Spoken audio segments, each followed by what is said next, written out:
Magandang umaga mga bata. Tayo ay nasa ikapitong linggo na ng ating pag-aaral para sa ikaapat na markahan. Halina at muli niyo akong samahan sa isa na namang episode ng FB Live Streaming para sa edukasyong pangtahanan at pangkabuhayan, Sining Pang-Industriya. Ang pamantayan ng pagkatuto sa araw na ito ay may code na EPP5IA-OD-4. Nakabubuo ng plano ng proyekto na nakadisenyo mula sa iba't ibang materyales na makikita sa pamayanan, na ginagamitan ng elektrisidad na maaaring mapagkakakitaan. Sa pagtatapos ng ating aralin sa araw na ito, ang mga mag-aaral sa ikalimang baitang ay inaasahan na maiisa-isa ang mga kagamitan, materyales at mga hakbang sa pagbuo ng proyektong ginagamitan ng elektrisidad. Makabubuo ng plano ng proyekto na nakadisenyo mula sa iba't ibang materyales na makikita sa pamayanan, na ginagamitan ng elektrisidad na maaring mapagkakitaan.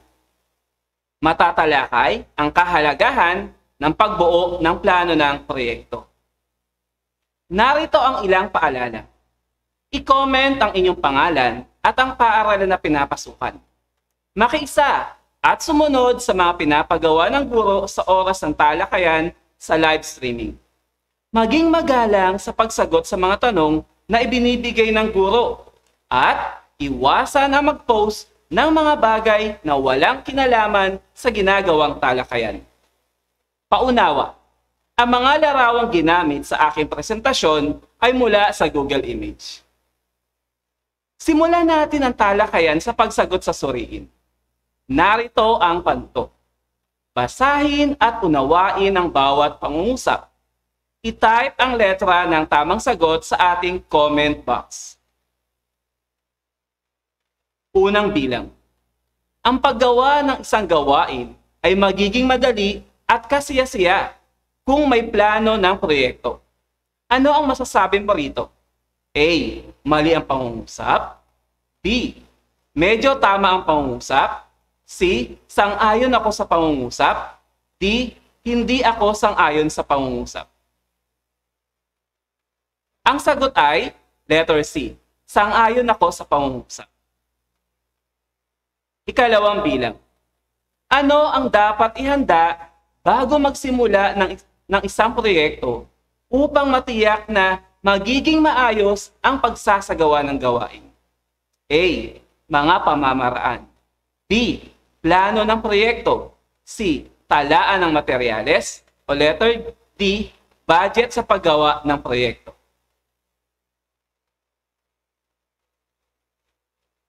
Ang sagot ay letrang B. Plano ng proyekto. Ikatlong bilang. Saan dapat isulat ang intensyon o dahilan kung bakit gagawin ang isang proyekto? A. Rubric sa paggawa. B. Layunin ng proyekto. C. Talaan ng kagamitan. Or D. Hakbang sa paggawa. Ang sagot ay letrang B. Layunin ng proyekto. Ikaapat na bilang. Alin sa mga sumusunod na bahagi ng plano ng proyekto ang naglalaman ng bilang, unit, at description ng mga bagay na gagamitin? A. Pamagat ng plano. B. Paraan ng paggawa. C. Talaan ng materyales. O letter D. Listahan ng kasangkapan. Ang sagot ay letrang C. Talaan ng materyales. Ikalimang bilang. Saan matatagpuan ang krokis ng disenyo ng proyektong gagawin? A. Guhit o ilustrasyon.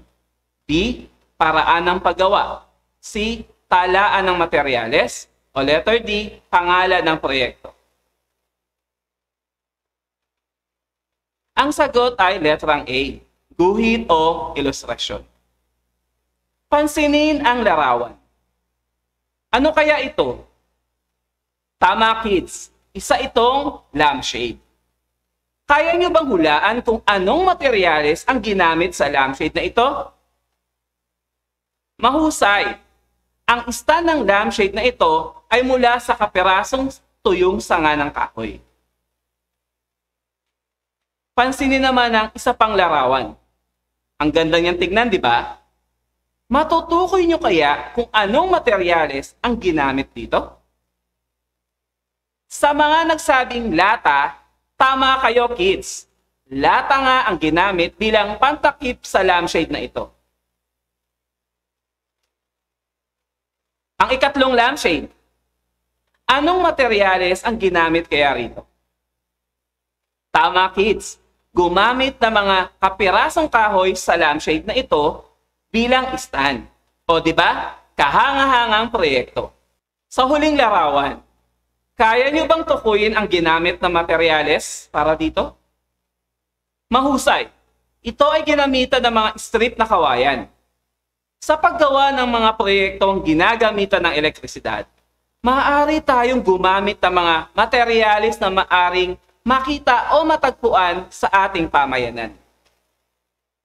Ang tatalakayin natin sa araw na ito ay tungkol sa pagbuo ng plano ng proyekto na nakadesenyo mula sa materyales na makikita sa pamayanan na ginagamitan ng elektrisidad. Pero paano nga ba ang dapat paghanda na dapat gawin sa paggawa ng isang proyekto? Halika at ating itong siyasatin. Kailangan natin gumawa ng plano. Ano ang plano ng proyekto? Kids, tandaan ninyo. Ang plano ng proyekto ay ang pangunahing hakbang na dapat isagawa bago simula ng isang gawain.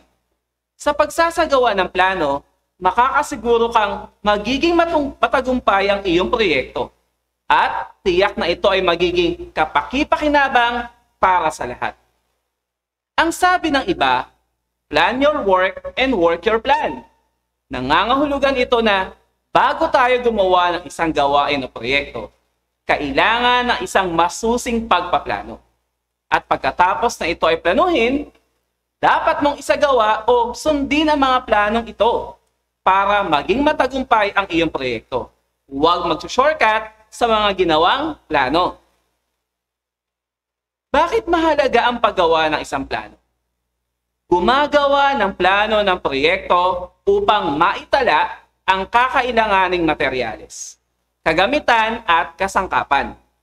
Gayon din ang paraan ng paggawa o hakbang nito. Magplano upang maging madali at maayos ang pagsasagawa ng proyekto. Kung tayo ay gagawa ng plano ng proyekto, tiyak na makakatipid rin tayo ng panahon, oras at lakas sa paggawa. At dahil dito, maaari ka pang makagawa ng ibang bagay. Narito ang mga bahagi ng plano ng proyekto.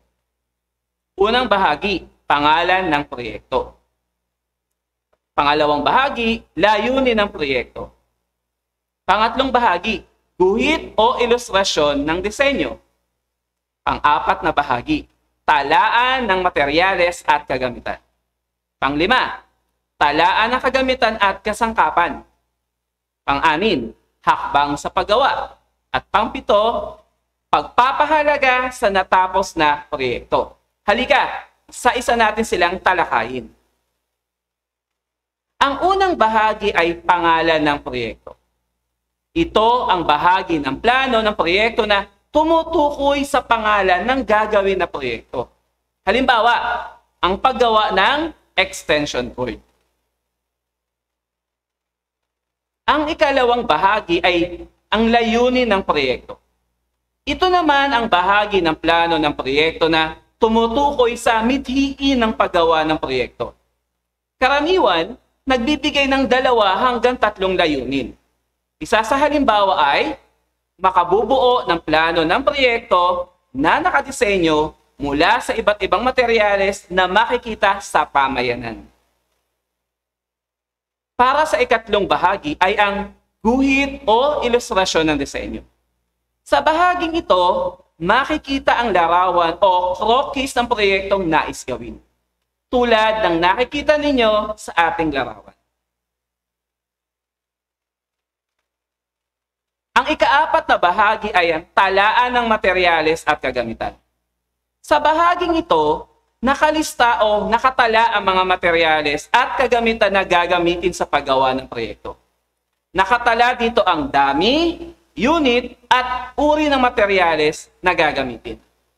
Kids, tandaan, ang materyales ay ang mga bagay na tinatawag na consumable o nauubos o once na nagamit na ay hindi na maaring gamitin pa ulit. Tulad ng flat cord, tornilyo, electrical tape, at marami pang iba. Ang ikalawang bahagi naman ay ang talaan ng kagamitan at kasangkapan. Ito naman ay listahan ng mga kagamitan at kasangkapan na gagamitin sa paggawa ng proyekto. Kapag sinabing kasangkapan, ito ay maaaring gamitin ng paulit-ulit tulad ng claw hammer, plies, Phillips screwdriver, at iba pa. Ang ika-anim na bahagi ay ang hakbang sa paggawa. Dito, nakasaad ang wastong pamamaraan sa paggawa ng proyekto.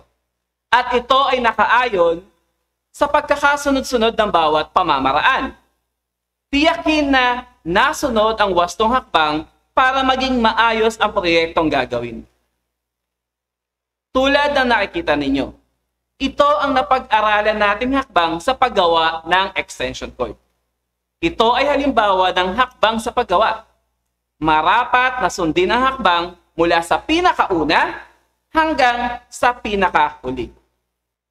Ang panghuling hakbang ay ang pagpapahalaga sa natapos na proyekto. Dito nakikita ang tinatawag na rubrics.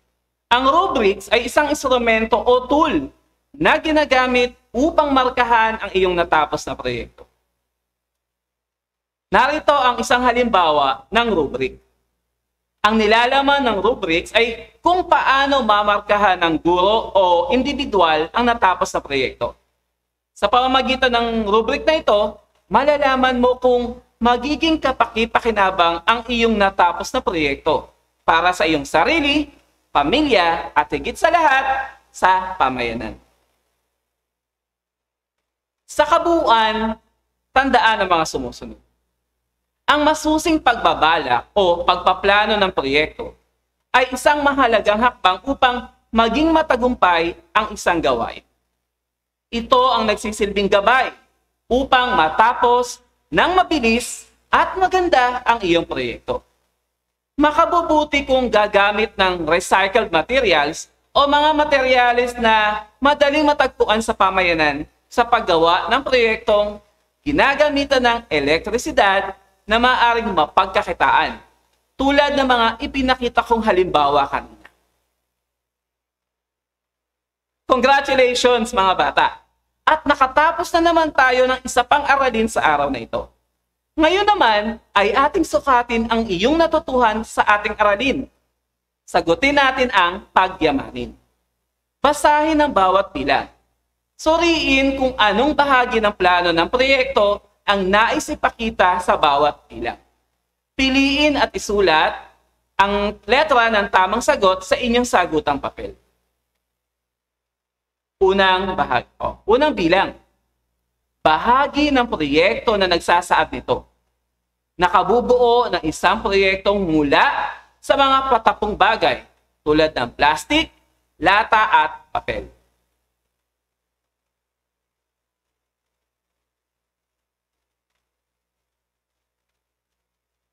Ang tamang sagot ay layunin ng proyekto. Kalawang bilang. Bahagi ng plano ng proyekto na nagsasaad nito. Lagare, martilyo, katam, pait.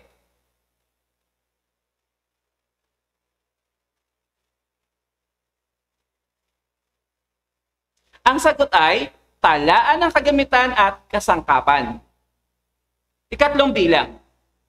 Bahagi ng plano ng proyekto kung saan makikita ang nais na maging anyo ng proyekto.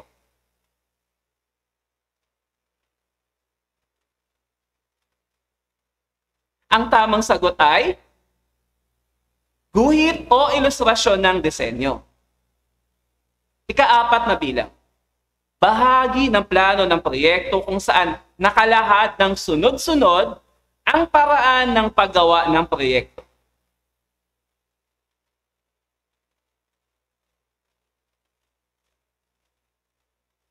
Ang sagot ay hakbang sa paggawa. Ikalimang bilang, bahagi ng plano ng proyekto kung saan nakalahad ang mga gagamiting materyales tulad ng kawayan, pandikit, liha at iba pa.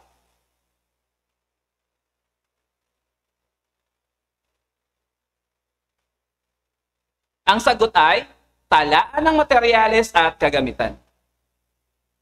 Para naman sa ating tayahin, ang ating panuto ay piliin ang letra ng tamang sagot.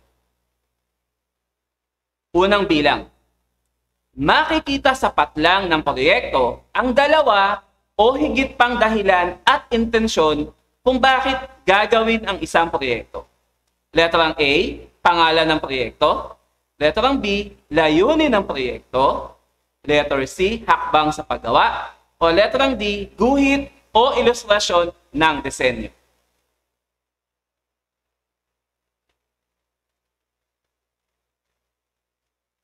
Ang sagot ay letrang B, layunin ng proyekto. Ikalawang bilang, gumuhit ng patlang ng proyekto. Ilagay ang mga maliliit na detalyeng kailangan tulad ng sukat at kulay ng mga materyales na gagamitin sa pagbuo ng proyekto. Letrang A, pangalan ng proyekto. Letrang B, layunin ng proyekto. Letrang C, hakbang sa paggawa. O letrang D, krokis o ilustrasyon ng disenyo.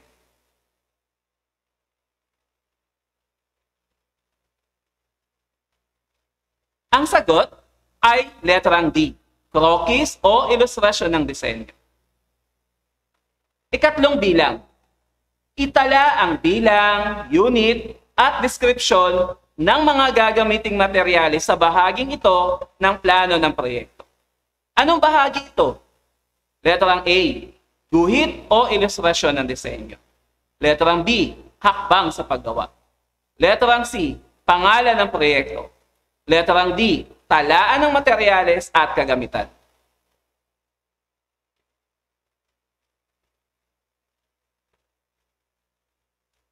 Ang sagot ay letrang D, talaan ng materyales at kagamitan.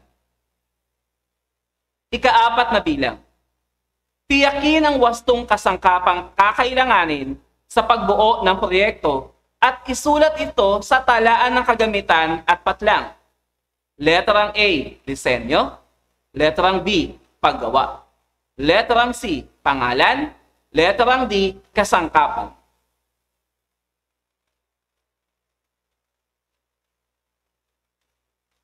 Ang sagot ay letrang D, kasangkapan.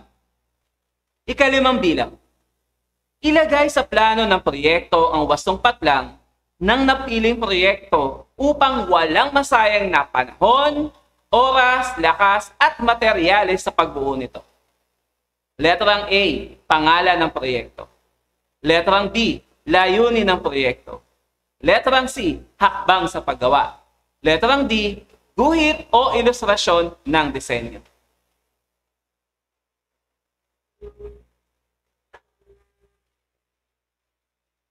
Ang sagot ay letrang C, hakbang sa paggawa. Para naman sa inyong karagdagang gawain, gumawa ng isang plano ng proyekto para sa gagawing lampshade. Gawing batayan ang rubric na makikita sa pahina 36 sa ating EPP5 module. Ang magagawang plano ng proyekto ay ipasa sa inyong guro sa EPP. At diyan nagtatapos ang ating talakayan ngayong araw. Ako ay labis na nagpapasalamat sa inyong matyagang pakikinig at hangad kong marami kayong natutuhan sa ating ginawang talakayan. Tandaan, dahil sa FB live streaming ng Lungsod ng Valenzuela at ang SDO Valenzuela, hindi naging hadlang ang pandemic na COVID-19 sa ating naranasan upang magpatuloy ang inyong pagkatuto. Ito ang mga aralin na magagamit ninyo ngayon hanggang sa inyong paglaki. Dahil sa ngalan ng edukasyon, walang batang napag-iwanan sa lungsod ng Valenzuela. Ako ay lubos na nagpapasalamat sa aking napakahusay na language validator, Ginang Miriam E. Andres ng Marula Central School, maraming salamat po sa walang sawang pagwawasto sa aking script sa tuwing ako ay may FB live streaming. Taos-puso rin ako nagpapasalamat sa ating mahusay, mabait, energetic at cute na Education Program Supervisor. Walang iba, ang ina ng EPP TLE-TPL, si Ginang Remedios L. Santos. Ma'am, marami pong salamat sa pagtitiwalang ibinigay mo sa akin. Maraming salamat rin sa aking mga moderators na sina Ginoong Jo Marie SPL ng Karawatan West Elementary School at sina Binibining Jenaline Dumlao at Ginang Rowena San Miguel ng Bitik Elementary School. At syempre, nariyan din ang ating mga masisipag na ICT technician na sina Achilles Capili at Jeros De Jesus. Mga sir, maraming salamat po. Muli, ako si Ginoong Canelo T. San Miguel ng Marula Central School ay lubos na nagpapasalamat sa mga walang sawang nanood at sumubaybay sa ating FB live streaming. Bago ako magpaalam, muli nais kong ibahagi ang isang talata mula sa Biblia. Ito ay matatagpuan sa Aklat ng Kawikaan, 14:23. Basahin natin lahat mga bata. Ang bawat pagsisikap ay may pakinabang. Ngunit ang puro salita, ang bunga ay kahirapan. At dahil sa kayo ay talagang nagsikap sa inyong pag-aaral ngayong taon, binabati ko kayong lahat. Alam kong handa na kayo para sa susunod na pasukan. Muli, maraming salamat hanggang sa muling pagkikita.